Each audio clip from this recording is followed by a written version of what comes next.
मेरे प्यारे देशवासियों, नमस्कार। मन की बात यानी देश के सामूहिक प्रयासों की बात, देश की उपलब्धियों की बात, जन जन के सामर्थ्य की बात। मन की बात यानी देश के युवा सपनों, देश के नागरिकों की आकांक्षाओं की बात। मैं पूरे महीने मन की बात का इंतजार करता रहता हूं ताकि आपसे सीधा संवाद कर सकूं। कितने ही सारे संदेश, कितने ही मैसेजेस, मेरा पूरा प्रयास रहता है कि ज्यादा से ज्यादा मैसेज को पढूं, आपके सुझावों पर मंथन करूं।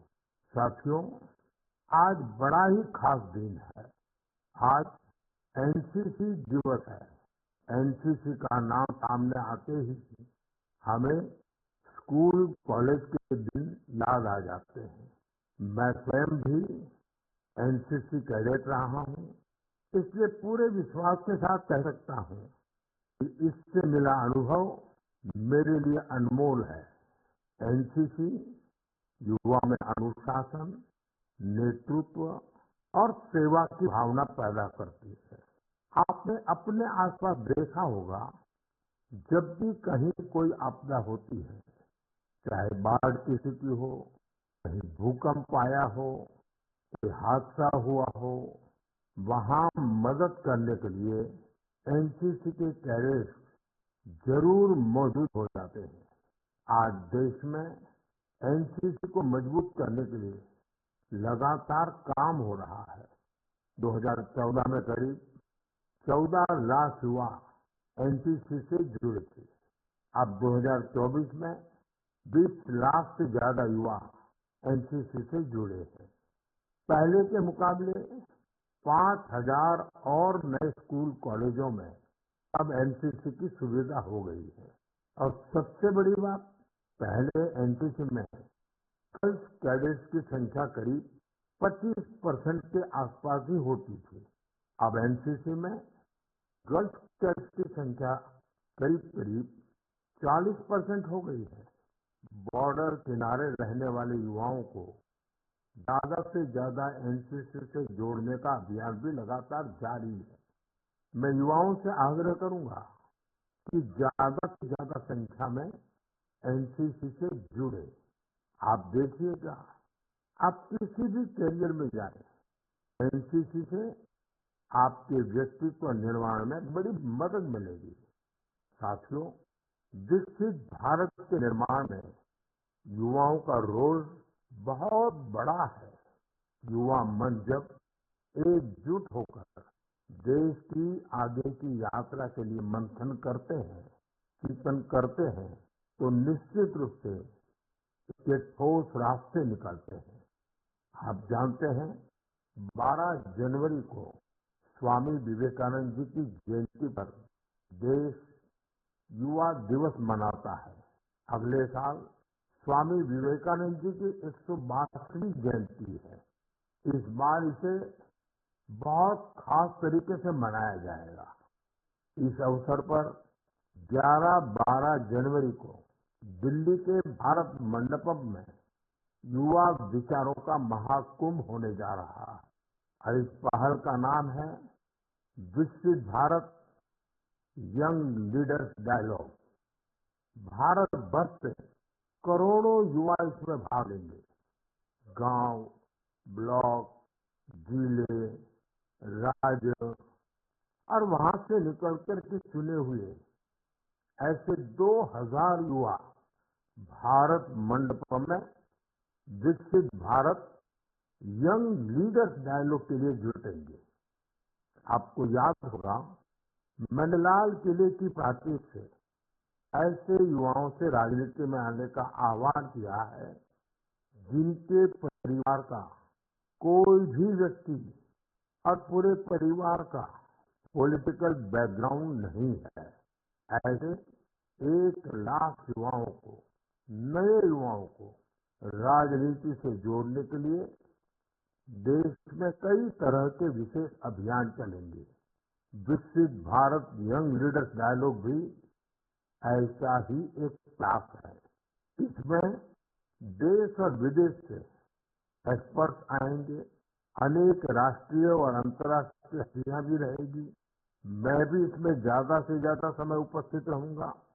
युवाओं के सीधे हमारे सामने अपने आइडियाज को रखने का अवसर मिलेगा। देश इन आइडियाज को कैसे आगे लेकर जा सकता है, कैसे एक ठोस रोडमैप बन सकता है, इसका एक ब्लूप्रिंट तैयार किया जाएगा। तो आप भी तैयार हो जाइए। जो भारत के भविष्य का निर्माण करने वाले हैं, जो देश की भावी पीढ़ी है, उनके लिए ये बहुत बड़ा मौका आ रहा है। आइए मिलकर देश बनाएं, देश को विकसित बनाएं। मेरे प्यारे देशवासियों, मन की बात में हम अक्सर ऐसे युवाओं की चर्चा करते हैं जो निस्वार्थ भाव से समाज के लिए काम कर रहे हैं। ऐसे कितने ही युवा हैं जो लोगों की छोटी छोटी समस्याओं का समाधान निकालने में जुटे हैं। हम अपने आसपास देखें तो कितने ही लोग दिख जाते हैं जिन्हें किसी न किसी तरह की मदद चाहिए, कुछ जानकारी चाहिए। मुझे ये जानकर अच्छा लगा, कुछ युवाओं ने समूह बनाकर इस तरह की बात को भी एड्रेस किया है। जैसे लखनऊ के रहने वाले वीरेंद्र हैं, वो बुजुर्गों को डिजिटल लाइफ सर्टिफिकेट के काम में मदद करते हैं। आप जानते हैं कि नियमों के मुताबिक सभी पेंशनर्स को साल में एक बार लाइफ सर्टिफिकेट जमा कराना होता है। 2014 तक इसकी प्रक्रिया यह थी, इसे बैंकों में जाकर बुजुर्ग को खुद जमा करना पड़ता था। आप कल्पना कर सकते हैं कि इससे हमारे बुजुर्गों को कितनी असुविधा होती थी। अब ये व्यवस्था बदल चुकी है। अब डिजिटल लाइफ सर्टिफिकेट देने से चीजें बहुत ही सरल हो गई है।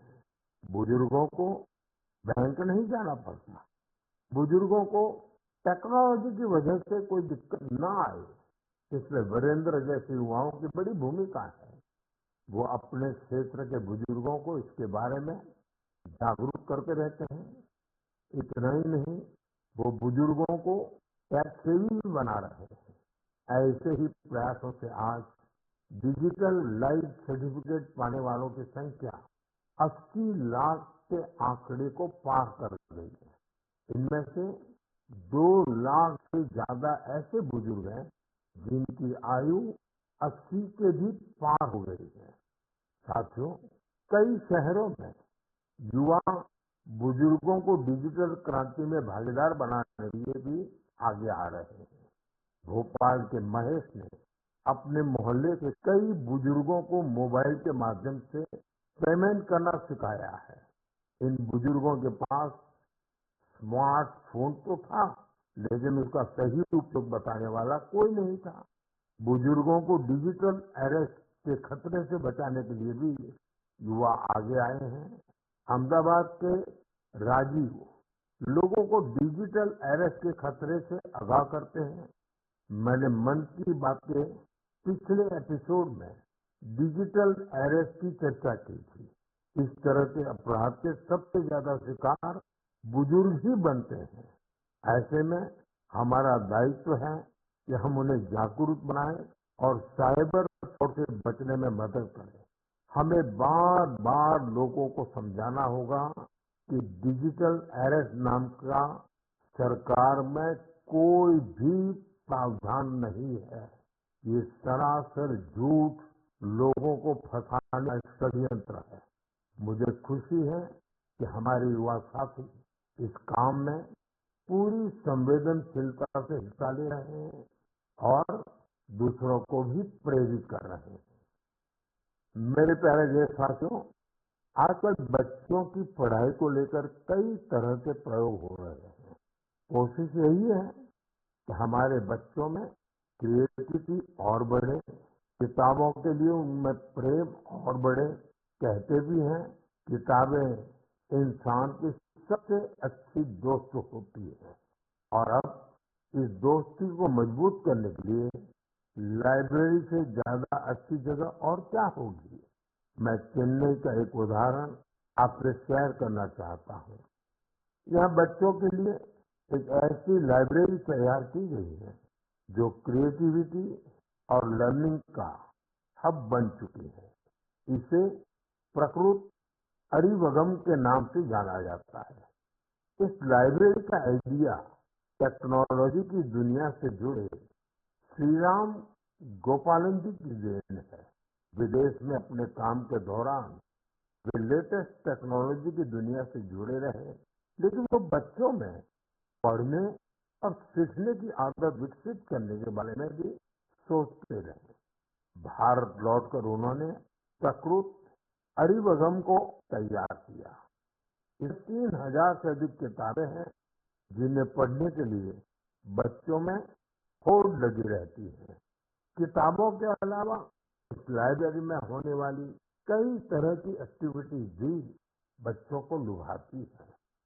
स्टोरी टेलिंग सेशन हो, आर्ट वर्कशॉप हो, memory training classes, robotics lesson या फिर पब्लिक स्पीकिंग, क्या हर किसी के लिए कुछ न कुछ जरूर है जो उन्हें पसंद आता है। साथियों, हैदराबाद में फूड फॉर थॉट फाउंडेशन ने भी कई शानदार लाइब्रेरी बनाई है। इनका भी प्रयास यही है कि बच्चों को ज्यादा से ज्यादा विषयों पर ठोस जानकारी के साथ पढ़ने के लिए किताबें मिले। बिहार में गोपालगंज के प्रयोग लाइब्रेरी की चर्चा तो आसपास के कई शहरों में होने लगी है। इस लाइब्रेरी से करीब 12 गांवों के युवाओं को किताबें पढ़ने की सुविधा मिलने लगी है। साथ ही ये लाइब्रेरी पढ़ाई में मदद करने वाली दूसरी जरूरी सुविधाएं भी उपलब्ध करा रही है। कुछ लाइब्रेरी तो ऐसी हैं जो प्रतियोगी परीक्षाओं की तैयारी में स्टूडेंट्स के बहुत काम आ रही है। ये देखना वाकई बहुत सुखद है कि समाज को सशक्त बनाने में आज लाइब्रेरी का बेहतरीन उपयोग हो रहा है। आप भी किताबों से दोस्ती बढ़ाइए और देखिए कैसे आपके जीवन में बदलाव आता है। मेरे प्यारे देशवासियों, परसों रात ही मैं दक्षिण अमेरिका के देश गयाना से लौटा हूँ। भारत से हजारों किलोमीटर दूर गयाना में भी एक मिनी भारत बसता है। आज से लगभग 180 वर्ष पहले गयाना में भारत के लोगों को खेतों में मजदूरी के लिए दूसरे कामों के लिए ले जाया गया था। आज गयाना में भारतीय मूल के लोग राजनीति, व्यापार, शिक्षा और संस्कृति के हर क्षेत्र में गयाना का नेतृत्व कर रहे हैं। गयाना के राष्ट्रपति डॉक्टर इरफान अली भी भारतीय मूल के हैं, जो अपनी भारतीय विरासत पर गर्व करते हैं। जब मैं गयाना में था तभी मेरे मन में एक विचार आया था जो मैं मन की बात में आपसे शेयर कर रहा हूँ। गयाना की तरह ही दुनिया के दर्जनों देशों में लाखों की संख्या में भारतीय हैं। दशकों पहले की, 200-300 साल पहले की उनके पूर्वजों की अपनी कहानियां हैं। क्या आप ऐसी कहानियों को खोज सकते हैं कि किस तरह भारतीय प्रवासियों ने अलग अलग देशों में अपनी पहचान बनाई, कैसे उन्होंने वहां की आजादी की लड़ाई के अंदर हिस्सा लिया, कैसे उन्होंने अपनी भारतीय विरासत को जीवित रखा।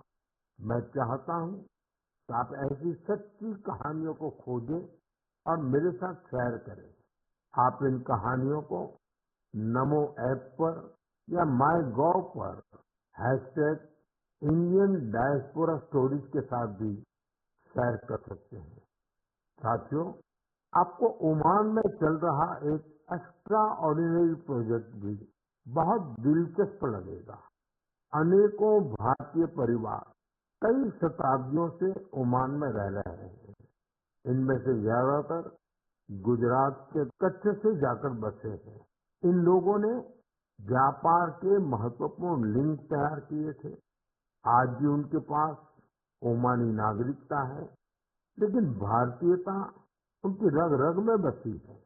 ओमान में भारतीय दूतावास और नेशनल आर्काइव्स ऑफ इंडिया के सहयोग से एक टीम ने इन परिवारों की हिस्ट्री को प्रिजर्व करने का काम शुरू किया है।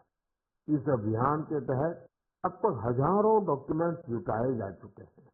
इनमें diary, account book, ledgers, letters और टेलीग्राम शामिल है। इनमें से कुछ दस्तावेज तो सन 1838 के भी हैं। ये दस्तावेज भावनाओं से भरे हुए हैं। बरसों पहले जब वो ओमान पहुंचे तो उन्होंने किस प्रकार का जीवन जिया, किस तरह के सुख दुख का सामना किया और ओमान के लोगों के साथ उनके संबंध कैसे आगे बढ़े, ये सब कुछ इन दस्तावेजों का हिस्सा है। ओरल हिस्ट्री प्रोजेक्ट ये भी इस मिशन का एक महत्वपूर्ण आधार है। इस मिशन में वहां के वरिष्ठ लोगों ने अपने अनुभव साझा किए हैं। लोगों ने वहां अपने रहन सहन से जुड़ी बातों को विस्तार से बताया है। साथियों, ऐसा ही एक ओरल हिस्ट्री प्रोजेक्ट भारत में भी हो रहा है। इस प्रोजेक्ट के तहत इतिहास प्रेमी देश के विभाजन के कालखंड में पीड़ितों के अनुभवों का संग्रह कर रहे हैं। अब देश में ऐसे लोगों की संख्या कम ही बची है जिन्होंने विभाजन की विभीषिका को देखा है। ऐसे में यह प्रयास और ज्यादा महत्वपूर्ण हो गया है। साथियों, जो देश, जो स्थान अपने इतिहास को संजो कर रखता है, उसका भविष्य भी सुरक्षित रहता है। इसी सोच के साथ एक प्रयास हुआ है जिसमें गांवों के इतिहास को संजोने वाली एक डायरेक्टरी बनी है। समुद्री यात्रा के भारत के पुरातन सामर्थ्य से जुड़े साक्ष्यों को सहेजने का भी अभियान देश में चल रहा है। इस कड़ी में लोथल में एक बहुत बड़ा म्यूजियम भी बनाया जा रहा है। इसके अलावा आपके संज्ञान में कोई मैन्युस्क्रिप्ट हो, कोई ऐतिहासिक दस्तावेज हो, कोई हस्तलिखित प्रत हो, तो उसे भी आप नेशनल आर्काइव्स ऑफ इंडिया की मदद से सहेज सकते हैं। साथियों, मुझे स्लोवाकिया में हो रहे ऐसे ही एक और प्रयास के बारे में पता चला है जो हमारी संस्कृति को संरक्षित करने और उसे आगे बढ़ाने से जुड़ा है। यहाँ पहली बार स्लोवाक लैंग्वेज में हमारे उपनिषदों का अनुवाद किया गया है। इन प्रयासों से भारतीय संस्कृति के वैश्विक प्रभाव का भी पता चलता है। हम सभी के लिए ये गर्व की बात है कि दुनिया भर में ऐसे करोड़ों लोग हैं जिनके हृदय में भारत बसता है। मेरे प्यारे देशवासियों, अब मैं आपसे देश की एक ऐसी उपलब्धि साझा करना चाहता हूं जिसे सुनकर आपको खुशी भी होगी और गौरव भी होगा, और अगर आपने नहीं किया है तो शायद पछतावा भी होगा। कुछ महीने पहले हमने एक पेड़ मां के नाम अभियान शुरू किया था। इस अभियान में देश भर के लोगों ने बहुत उत्साह से हिस्सा लिया। मुझे ये बताते हुए बहुत खुशी हो रही है कि इस अभियान ने 100 करोड़ पेड़ लगाने का अहम पड़ाव पार कर लिया है। 100 करोड़ पेड़, वो भी सिर्फ 5 महीनों में। ये हमारे देशवासियों के अथक प्रयासों से ही संभव हुआ है। इससे जुड़ी एक और बात जानकर आपको गर्व होगा। एक पेड़ मां के नाम अभियान अब दुनिया के दूसरे देशों में भी फैल रहा है। जब मैं गयाना में था तो वहां भी इस अभियान का साक्षी बना। वहां मेरे साथ गयाना के राष्ट्रपति डॉक्टर इरफान अली, उनकी पत्नी की माताजी और परिवार के बाकी सदस्य एक पेड़ मां के नाम अभियान में शामिल हुए। साथियों, देश के अलग अलग हिस्सों में ये अभियान लगातार चल रहा है। मध्य प्रदेश के इंदौर में एक पेड़ मां के नाम अभियान के तहत पेड़ लगाने का रिकॉर्ड बना है। यहाँ 24 घंटे में 12 लाख से ज्यादा पेड़ लगाए गए। इस अभियान की वजह से इंदौर की रेवती हिल्स के बंजर इलाके अब ग्रीन जोन में बदल जाएंगे। राजस्थान के जैसलमेर में इस अभियान के द्वारा एक अनोखा रिकॉर्ड बना। यहाँ महिलाओं की एक टीम ने 1 घंटे में 25,000 पेड़ लगाए। माताओं ने मां के नाम पेड़ लगाया और दूसरों को भी प्रेरित किया। यहाँ एक ही जगह पर 5,000 से ज्यादा लोगों ने मिलकर पेड़ लगाए। ये भी अपने आप में एक रिकॉर्ड है। एक पेड़ मां के नाम अभियान के तहत कई सामाजिक संस्थाएं स्थानीय जरूरतों के हिसाब से पेड़ लगा रही है। उनका प्रयास है कि जहां पेड़ लगाए जाए वहां पर्यावरण के अनुकूल पूरा इकोसिस्टम डेवलप हो।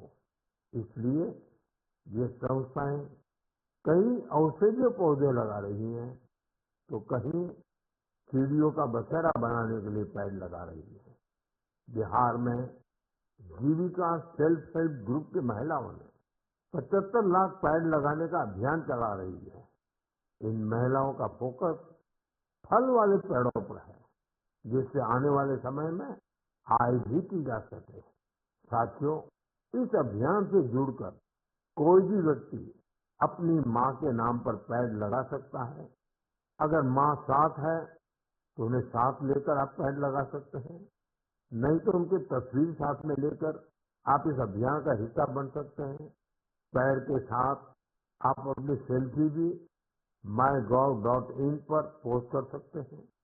मां हम सबके लिए जो करती है, हम उनका ऋण कभी नहीं चुका सकते, लेकिन एक पेड़ मां के नाम लगाकर हम उनकी उपस्थिति को हमेशा के लिए जीवंत बना सकते हैं। मेरे प्यारे देशवासियों, आप सभी लोगों ने बचपन में गोरैया या स्पैरो को अपने घर की छत पर, पेड़ों पर चहकते हुए जरूर देखा होगा। गोरैया को तमिल और मलयालम में कुरुवी, तेलुगु में पिच्चुका और कन्नड़ा में गुब्बी के नाम से जाना जाता है। हर भाषा संस्कृति में गोरैया को लेकर किस्से कहानी सुनाए जाते हैं। हमारे आसपास बायोडायवर्सिटी को बनाए रखने में गोरैया का एक बहुत महत्वपूर्ण योगदान होता है। लेकिन आज शहरों में बड़ी मुश्किल से गोरैया दिखती है। बढ़ते शहरीकरण की वजह से गोरैया हमसे दूर चली गई है। आज की पीढ़ी के ऐसे बहुत से बच्चे हैं जिन्होंने गोरैया को सिर्फ तस्वीरों या वीडियो में देखा है। ऐसे बच्चों के जीवन में इस प्यारी पक्षी की वापसी के लिए कुछ अनोखे प्रयास हो रहे हैं। चेन्नई के कुडुगल ट्रस्ट ने गोरैया की आबादी बढ़ाने के लिए स्कूल के बच्चों को अपने अभियान में शामिल किया है। संस्थान के लोग स्कूलों में जाकर बच्चों को बताते हैं कि गोरैया रोजमर्रा के जीवन में कितनी महत्वपूर्ण है। ये संस्थान बच्चों को गोरैया का घोंसला बनाने की ट्रेनिंग देते हैं। इसके लिए संस्थान के लोगों ने बच्चों को लकड़ी का एक छोटा सा घर बनाना सिखाया। इसने गोरैया को रहने खाने का इंतजाम किया। ये ऐसे घर होते हैं जिन्हें किसी भी इमारत की बाहरी दीवार पर या पेड़ पर लगाया जा सकता है।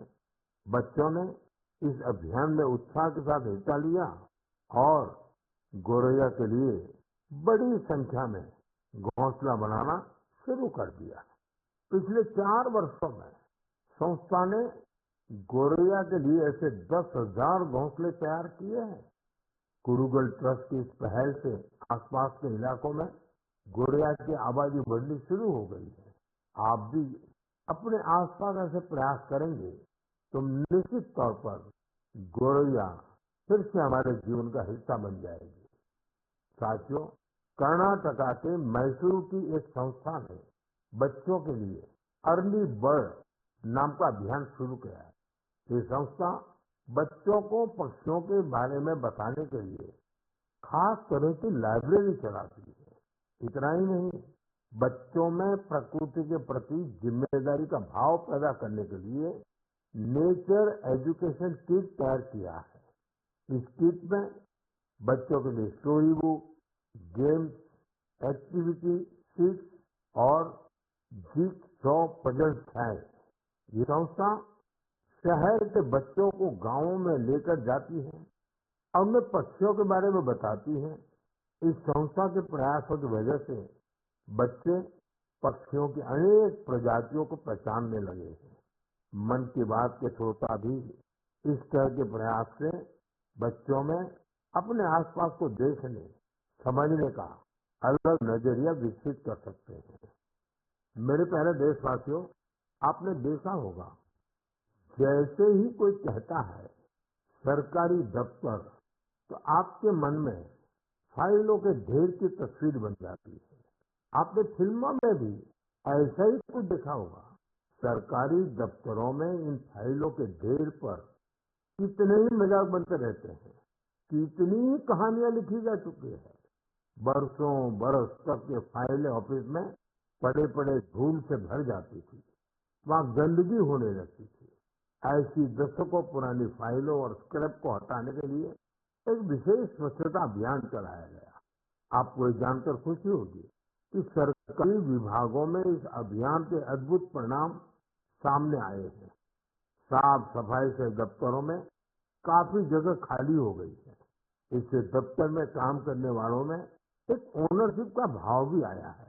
अपने काम करने की जगह को स्वच्छ रखने की गंभीरता भी उनमें आई है। साथियों, आपने अक्सर बड़े बुजुर्गों को कहते सुना होगा कि जहाँ स्वच्छता होती है वहाँ लक्ष्मी जी का वास होता है। हमारे यहाँ कचरे से कंचन का विचार बहुत पुराना है। देश के कई हिस्सों में युवा बेकार समझे जाने वाली चीजों को लेकर कचरे से कंचन बना रहे हैं, तरह तरह के इनोवेशन कर रहे हैं।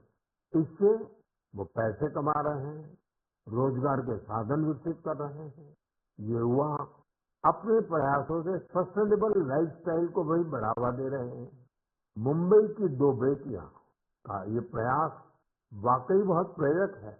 अक्षरा और प्रकृति नाम की ये दो बेटियां कतरन से फैशन के सामान बना रही है।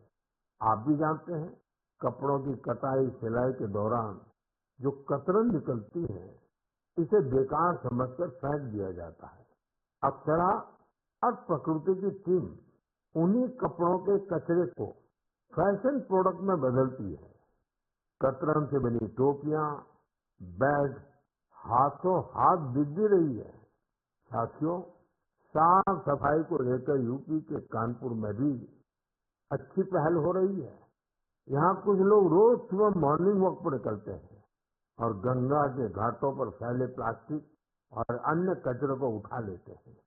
इस समूह को कानपुर प्लॉगर्स ग्रुप नाम दिया गया है। इस मुहिम की शुरुआत कुछ दोस्तों ने मिलकर की थी। धीरे धीरे ये जन भागीदारी का बड़ा अभियान बन गया। शहर के कई लोग इसके साथ जुड़ गए हैं। इसके सदस्य अब दुकानों और घरों से भी कचरा उठाने लगे हैं। इस कचरे से रिसाइकल प्लांट में ट्री गार्ड तैयार किए जाते हैं।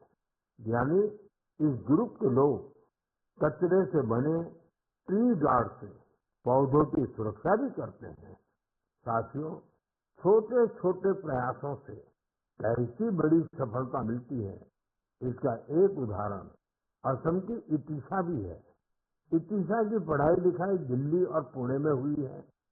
इतिशा कॉरपोरेट दुनिया की चमक दमक छोड़कर अरुणाचल की शांति घाटी को साफ बनाने में जुटी है।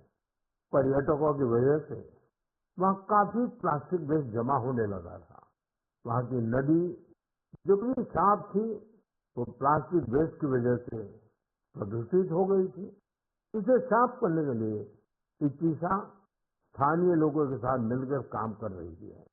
उनके ग्रुप के लोग वहां आने वाले टूरिस्ट को जागरूक करते हैं और प्लास्टिक वेस्ट को कलेक्ट करने के लिए पूरी घाटी में बांस से बने कूड़ेदान लगाते हैं। साथियों, ऐसे प्रयासों से भारत के स्वच्छता अभियान को गति मिलती है। ये निरंतर चलते रहने वाला अभियान है। आपके आसपास भी ऐसा जरूर होता ही होगा। आप मुझे ऐसे प्रयासों के बारे में जरूर लिखते रहिए। साथियों, मन की बात के इस एपिसोड में फिलहाल इतना ही। मुझे तो पूरे महीने आपकी प्रतिक्रियाओं, पत्रों और सुझावों का खूब इंतजार रहता है। हर महीने आने वाली आपके संदेश मुझे और बेहतर करने की प्रेरणा देते हैं। अगले महीने हम फिर मिलेंगे मन की बात के एक और अंक में, देश और देशवासियों की नई उपलब्धियों के साथ। तब तक के लिए आप सभी देशवासियों को मेरी ढेर सारी शुभकामनाएं। बहुत बहुत धन्यवाद। यहाँ पर पीएम नरेंद्र मोदी के 116वें कार्यक्रम का संस्करण आपने सुना। उन्होंने कहा कि एक पेड़ मां के नाम अभियान तेज गति से जारी है। पीएम ने कहा कि पेड़ अभियान दूसरे देशों तक फैल रहा है। कई देशों को यह अभियान अच्छा लग रहा है और पेड़ अभियान का अनोखा रिकॉर्ड भी बन रहा है। तो बड़ी खबर, जहां पर पीएम नरेंद्र मोदी ने मन की बात कार्यक्रम में एनसीसी से लेकर क्रिएटिविटी से लेकर गौरैया संरक्षण से लेकर पर्यावरण संरक्षण तक के मुद्दों पर अपनी बात रखी। गंगा घाटों पर किस तरह से लगातार तेजी से गंदगी बढ़ी और उनको अब खत्म करने के लिए तरह तरह के जो मुहिम शुरू हुई है, उसको लेकर भी पीएम मोदी ने अपनी मन की बात कही। उन्होंने कहा पेड़ अभियान दूसरे देशों में फैल रहा है, पेड़ अभियान का रिकॉर्ड भी बन रहा है। लगातार अफॉरेस्टेशन यानी कि जो पर्यावरण के तहत जो तमाम मुहिम है वो रंग ला रही हैं। लोगों को समझना होगा कि सरकार में इसका प्रावधान नहीं है, लिहाजा हर व्यक्ति अपने स्तर पर हर अभियान में अपना सकारात्मक योगदान दे और उसी के तहत आगे भी बढ़ते जाए। इसी के साथ पीएम मोदी ने नेशनल क्रेडिट कोर यानी कि एनसीसी का भी जिक्र किया और अपनी कुछ पुरानी यादों को भी ताजा किया। और यार उसे छोटे से ब्रेक के लिए जल्द हाजिर होंगे।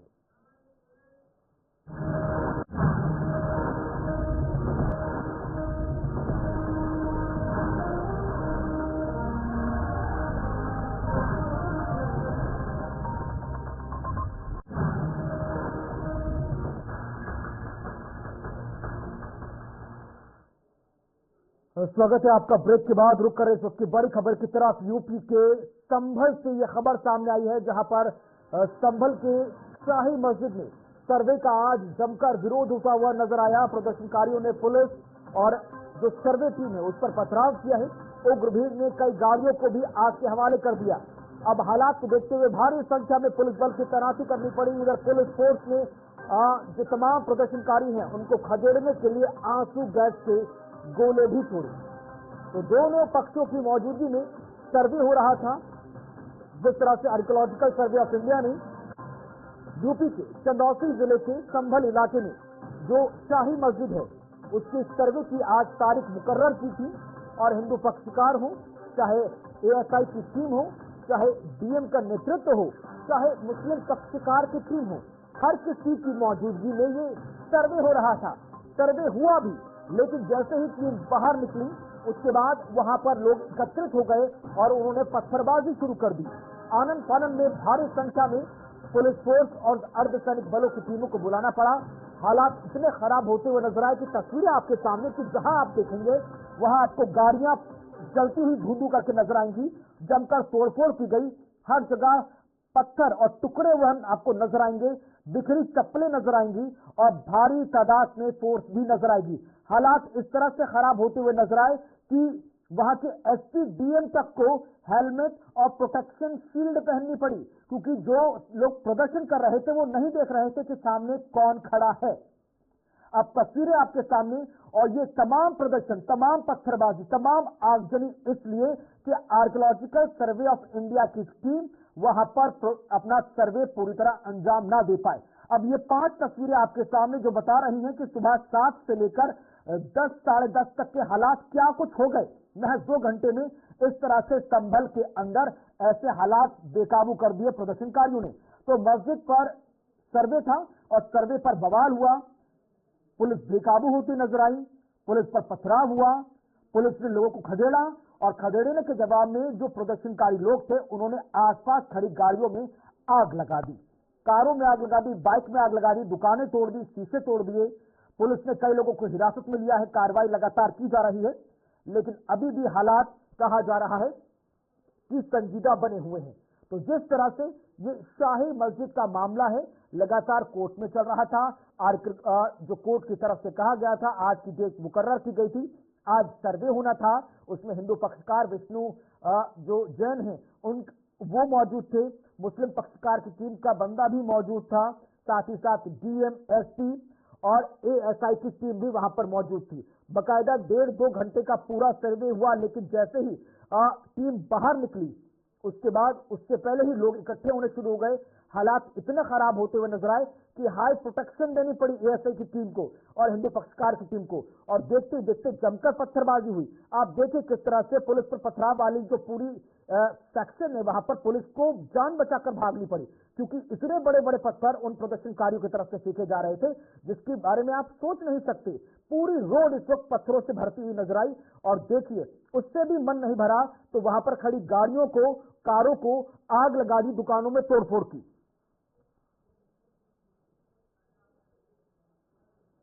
बल्कि थाना कोतवाली संभल क्षेत्र में एक जामा मस्जिद है।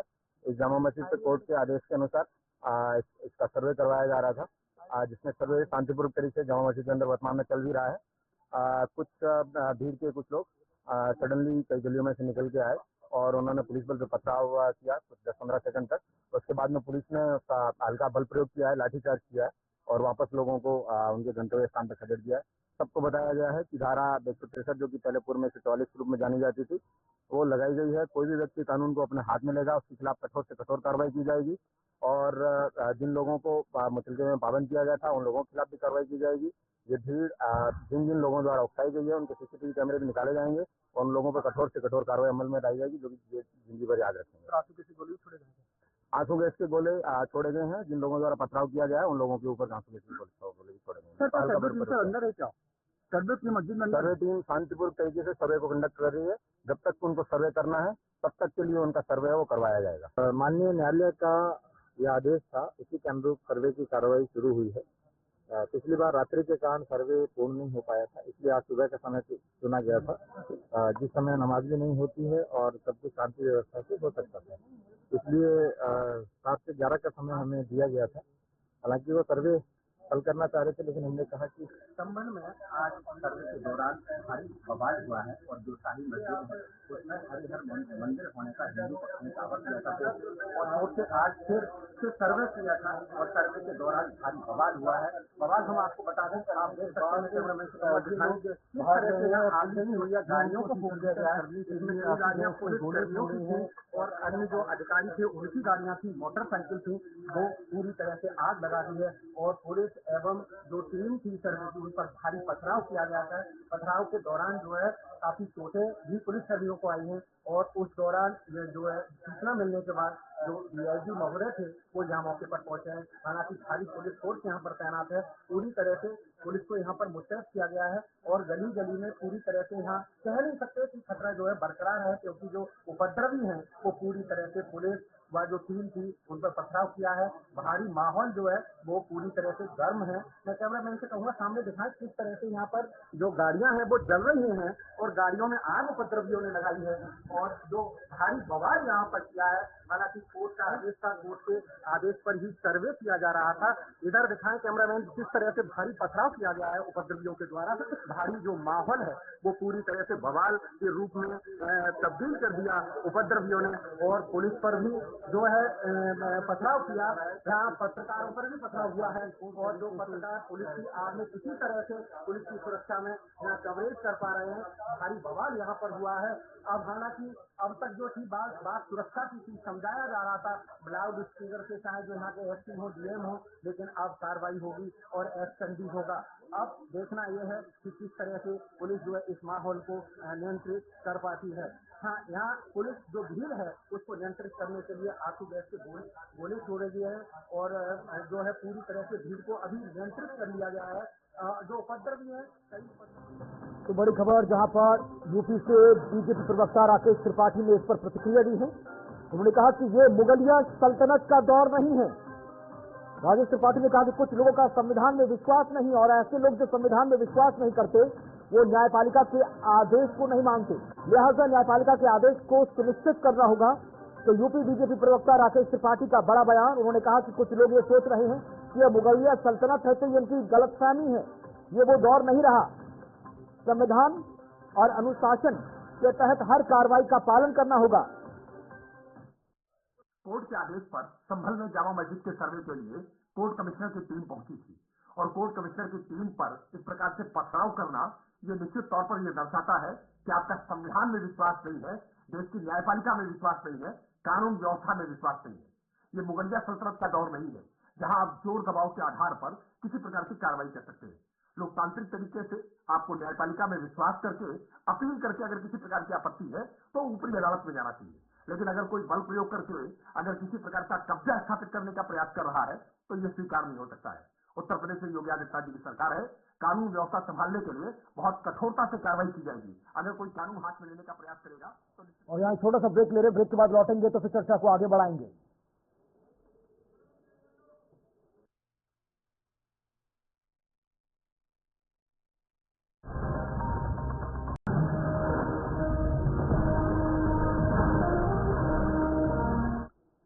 स्वागत है आपका ब्रेक के बाद। बड़ी खबर जहां पर चंदौसी जिले के संभल में जो शाही मस्जिद है उसकी मौजूदगी को लेकर वहां पर जो सर्वे हुआ उसके बाद बवाल देखा गया। दो बेहद खास मेहमान इस वक्त हमारे साथ कार्यक्रम की शोभा बन रहे हैं, परिचय के मोहताज नहीं है। हमारे साथ हिंदू महासभा के राष्ट्रीय प्रवक्ता सुशील चतुर्वेदी है, स्वागत शुक्रिया आपका। और विश्व हिंदू परिषद के नेशनल स्पोक्स पर्सन प्रवक्ता अमितोष पारिक भी जुड़ रहे हैं, बहुत बहुत स्वागत, बहुत बहुत शुक्रिया। अमितोष जी, शुरुआत आप से करूंगा। लगातार हम देख रहे हैं कि तमाम चैनल डिबेट्स पर आप इस पूरे प्रकरण को लेकर बहुत एकदम नीट एंड क्लीन तरीके से बता रहे हैं कि था क्या और हुआ क्या। समझाने का प्रयास करेंगे कि आखिरकार ये जो मुस्लिम पक्ष की तरफ से जो आपत्ति जाहिर की जा रही है या फिर जो आगजनी की आग में संभल झुलसता नजर आया, कितना वाजिब था, या वाकई में जिस तरह से आर्कियोलॉजिकल सर्वे ऑफ इंडिया के नेतृत्व में जो सर्वे होना चाहिए था उसको रोकने का कारण क्या रहा? ये विषय ऐसा नहीं कि पहली बार ऐसा मुद्दा सरकार के द्वारा नहीं बल्कि किसी वकील के द्वारा कोर्ट में लेके गया हो और दूसरे पक्ष ने निरंतर रूप से उसमें हिंसा भड़काने का प्रयास करा। आप राम जन्मभूमि का केस ले लीजिए, आप ज्ञानवापी का विषय ले लीजिए, आप वक्त की जमीनों को जब चुनौती देते तब ले लीजिए, और अभी संभल का विषय ले लीजिए। संभल का जो विषय है वो हिंदुओं के लिए बहुत महत्वपूर्ण विषय है और यहाँ पर किस तरह से भड़काया जा रहा है। देखिए, संभल के अंदर में हरिहर मंदिर था जो कि हमारे वेद और ग्रंथ में बताए। कल्कि का जन्म संभल में होगा ये भी हमारे ग्रंथ बताते हैं। त्रेता युग, द्वापर युग, सतयुग और कलयुग में उसको विभिन्न तरीके से नाम दिए गए, ये भी सबका विवरण है। लेकिन ये एक मस्जिद जो बाबर ने तोड़ के बाबर नामे में और आईन अकबरी में जिसका विवरण दिया है उसमें राइट टू वर्शिप का एक्सेस मांगा जाता है हिंदू पक्ष के द्वारा। ये वो जगह है जहाँ पे आर्कियोलॉजिकल सर्वे ऑफ इंडिया ने अपने अंडर में ले रखा है। अब विषय उठता है कि प्लेसेस ऑफ वर्शिप एक्ट की एप्लीकेबिलिटी यहाँ होनी चाहिए थी, लेकिन section 4 clause 3 of places of worship act 1991 स्पष्ट रूप से कहता है कि जो भी मॉन्यूमेंट आर्कियोलॉजिकल सर्वे के अंतर्गत में आता है वहां पर प्लेस ऑफ वर्शिप एक्ट की कोई भी एप्लीकेबिलिटी नहीं होती है। और तो और इसको आर्कियोलॉजिकल सर्वे ने 1920 में ही अपने अंडर में ले लिया था सेक्शन 3 क्लॉज 3 एक्ट के हवाला लेते हुए, और इसमें विवरण दे दिया कैसे निकल गया। तो आज जो सर्वे हुआ है वहां पर जिस तरह के उपद्रव आपको देखने को मिला है ये वही उपद्रव था जो वक्त के लिए मांग करी जाती है तब पाया गया था। ये वही उपद्रव था जब सीए के फिर आए थी, एनआरसी पे आया गया था, ज्ञानवापी पे आया गया था, जहाँ स्लोगन लगा दी गई थी। मुझे लगता है लोगों तक जिस चीज को पहुंचाना चाहिए वो पहुंचाया नहीं जाता। बच्चों को निशाना बनाते हुए पत्थर हाथ में ले दिए जाते हैं। सर्वे में दोनों पक्ष के लोग हैं, हिंदू के भी थे और मुसलमान भी थे, और आज तक अधिकार है उसको कोर्ट से लड़ा जा रहा है। नहीं, अब एक चीज चूंकि लगातार कहा जा रहा है मुस्लिम पक्षकार के तरफ से जो दलील दी जा रही कि भैया यहाँ पर कोई मंदिर नहीं था जिस वक्त, वो कह रहे हैं उनके पास प्रमाण है कि जब मस्जिद का निर्माण हुआ वो समतल भूमि थी, कुछ ऐसा डिमोलिश किया ही नहीं दिया गया जिसके ऊपर रिकंस्ट्रक्शन किया गया हो। अब उनके जो प्रमाण है उसको किस तरह से फिर एनालाइज किया जा रहा है, या फिर उनको नल एंड वॉइड कर दिया गया? सुना, ये तो ज्ञान व्यापी में भी उन्होंने कहा। आज राम जन्मभूमि का केस आया था तब भी उन्होंने कहा बाबर की वहाँ पे कोई मंदिर तोड़ा ही नहीं गया था, और यही उन्होंने कृष्ण जन्मभूमि के लिए भी कह रहे हैं। तो इसका मैं संभल का उदाहरण देता हूँ। बाबर के जो लेफ्टिनेंट हुआ करते थे बेग, उन्होंने अली की डिस्कस के लिए मौत 1527 और 28 में मंदिर तोड़ के मस्जिद बनाई गई। फिर बाबर नामे में लिखा है कि Beg has been Humayun retainer, और उन्होंने 1932 हिजरी के अंदर में मंदिर तोड़ के और मस्जिद बनाई गई। फिर आइन अकबरी का विवरण दे लेते हैं। रेफरेंस टू प्रोमिनेंट टेम्पल, वहां पे संभल का नाम लिखा है आइन अकबरी में, और संभल के नाम आप देखिए सतयुग के अंदर में संभलेश्वर लिखा गया, त्रेता में महेंद्रगिरी लिखा गया, द्वापर में पिंगला लिखा गया, और कलयुग में संभल लिखा गया। और इस तरह से वहां पर क्रिएट करा गया आपकी हिंदू मैथोलॉजी में कि वह मंदिर था और मस्जिद बनाई गई। फिर बाबर नामा हो गया आइन अकबरी में। लेकिन एक खास रिपोर्ट में बनाता हूँ जो कि आर्कियोलॉजिकल सर्वे के अंदर में एक कनिंगम ने, जो उस समय डीजी हुआ करते थे आर्कियोलॉजिकल सर्वे के, उन्होंने 74-76 का विवरण दिया और रिपोर्ट बनाई थी। उस रिपोर्ट का टाइटल है towards in central doe and Gorakhpur. उसमें इस बात को लिखा है कि भाई हरिहर मंदिर था जिसको तोड़ के बाबर ने अपने लेफ्टिनेंट बेग के द्वारा में मस्जिद बनाई जिसको जामा मस्जिद कहा। ठीक है, अब आप देखिए कि इसका प्रूफ हो जाएगा कोर्ट के माध्यम से। ठीक है, शेषर जी हमारे साथ जुड़े हुए हिंदू महासभा के राष्ट्रीय प्रवक्ता हैं। स्वागत, शुक्रिया आपका। शेषर जी, चाहे केंद्रीय मंत्री गिरिराज सिंह हो या बीजेपी के यूपी प्रवक्ता राकेश त्रिपाठी, कह रहे हैं कि भैया जिन लोगों को लगता है कि मुगलिया सल्तनत है वो भूल जाएं कि ये वो पुराना समय नहीं रहा, संविधान का राज चलता है, अनुशासन का राज चलता है, कानूनों की चलती है। लिहाजा जो लोग इस तरह का उपद्रव कर रहे हैं वो इस तरह के फिर रिएक्शन के लिए भी तैयार रहें। बहरहाल इस पूरे प्रकरण को आप किस तरह से देखते हैं? देखिए, बिल्कुल सही है। हमारे छोटे भाई विष्णु प्रसाद जैन जी ने ये याचिका दाखिल की, और लगातार ऐसे मामलों में हम लोग सब लोग मिलकर लड़ रहे हैं। हम अयोध्या, मथुरा, काशी, लक्ष्मण टीला, ताजमहल, कुतुबमीनार सब में पक्षकार भी हूँ। तो लगातार ऐसी स्थितियों को देखकर, सीए के दंगों को देखकर एक याचिका मैंने माननीय उच्च न्यायालय में दाखिल की थी। वो याचिका के जो आदेश थे 3 बिंदु थे उसमें, जो कि पूरे देश से उसको सराहा, और उसमें योगी आदित्यनाथ जी की तारीफ हुई। वो याचिका मैंने दाखिल की थी। उसमें मेरी प्रेयर ये थी कि सीए में जो दंगे हुए, आगजनी हुई, पथराव हुआ, वो पथराव करने वालों को कैमरे के द्वारा चिन्हित किया जाए, और चिन्हित करने के बाद उनकी निजी संपत्तियों के पकड़ने के बाद निजी संपत्तियों को बेच कर पीड़ितों को दिया जाए। ये अपने आप में पूरी देश में, दुनिया में पहला उदाहरण था जिसको तुरंत तत्काल, मतलब पहले ही दिन सुनवाई के लिए हम लोग ने प्रेयर की थी, पहले ही दिन हाईकोर्ट में सुनवाई हो गई और ये तीनों आदेश दे दिए गए। सरकार ने बढ़िया ढंग से, योगी सरकार ने उसका क्रियान्वयन कराया, दंगाइयों वसूली की। लेकिन दुर्भाग्य देखिए, ऐसे मामलों में दंगाइयों पर जो कार्रवाई की बात होती है, अदालतें ऐसे फैसले देती है जो हंसी का पात्र बन जाते हैं। मतलब दंगाइयों से सहानुभूति है देश में। यहाँ पर 2 बजे दंगाइयों की अदालतें खुल जाती है। अभी पिछली डिबेट में इसी मुद्दे पे मुस्लिम स्कॉलर कह रहे थे कि आखिर कितनी जल्दी सर्वे का आदेश हो गया, तुरंत हो गया। तो हमने उनको याद दिलाया, रात में 2 बजे ये मेरा जनरल सवाल है, अमितोष जी से भी और शिशिर जी आपसे भी है।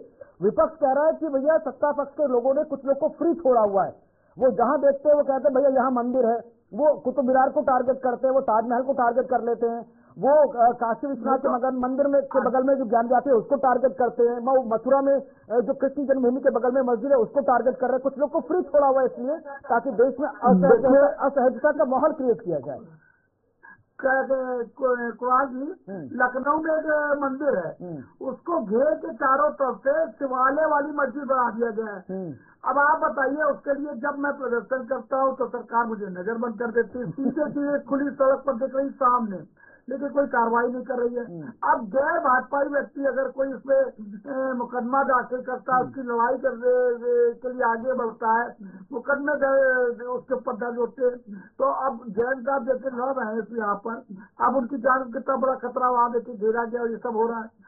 तो सरकार को ये देखना कि ये लखनऊ के टीले वाली मस्जिद है, ये पूरा भाजपा की सरकार में राजनाथ जी के मुख्यमंत्री रहते हुए पूरी कब्जा हो गई हमारी लक्ष्मण टीले वाली मस्जिद बना दी गई, लेकिन सरकार ने कोई समर्थन नहीं किया।